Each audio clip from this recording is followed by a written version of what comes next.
सरसकट सगळ्या परीक्षांमध्ये मिश्रण या घटकावर तुम्हाला अशा प्रकारे प्रश्न विचारला जात असतो आकडे बदलू आणि त्यासाठी तुम्ही एवढा मोठा कुटाणा करत असता, परंतु एवढा मोठा कुटाणा करायची गरजच नाहीये. बघता क्षणी याचं उत्तर निघत असतं. प्रश्न बघा काय दिसतोय. एक अप्रामाणिक विक्रेता 40 रुपये प्रति किलोची कमी दर्जाची डाळ 65 रुपये प्रति किलोच्या चांगल्या दर्जाच्या डाळीमध्ये मिसळतो आणि ते मिश्रण 50 रुपये किलो भावाने विकतो. 2 दर्जाच्या डाळी तो किती गुणोत्तरामध्ये मिसळत असतो?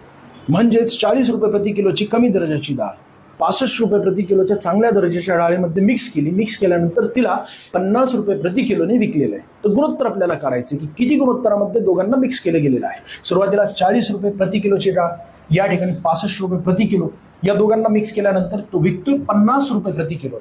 दोघांमधील फरक काढायचा फक्त. या दोघांमधील फरक काढला आपण तर या ठिकाणी आपल्याला 15 मिळाला. या दोघांमधील फरक काढला तर या ठिकाणी आपल्याला 10 मिळाला. या दोघांचं गुणोत्तर काढलं की आपल्याला आपलं उत्तर मिळतं 3 जोड. बघा ना या ठिकाणी 5 10 5 3 15 आणि 5 दुने 10 3 जोड. या प्रश्नाचं योग्य उत्तर अशाच प्रकारचं या प्रश्नाचं योग्य उत्तर तुम्हाला शोधायचंय. व्हिडिओ आवडला असेल तर लाईक करा, जास्तीत जास्त विद्यार्थ्यांना शेअर करा. अशाच प्रकारची अत्यंत महत्त्वाची शॉर्ट ट्रिक बघण्यासाठी फॉलो करायचं असलं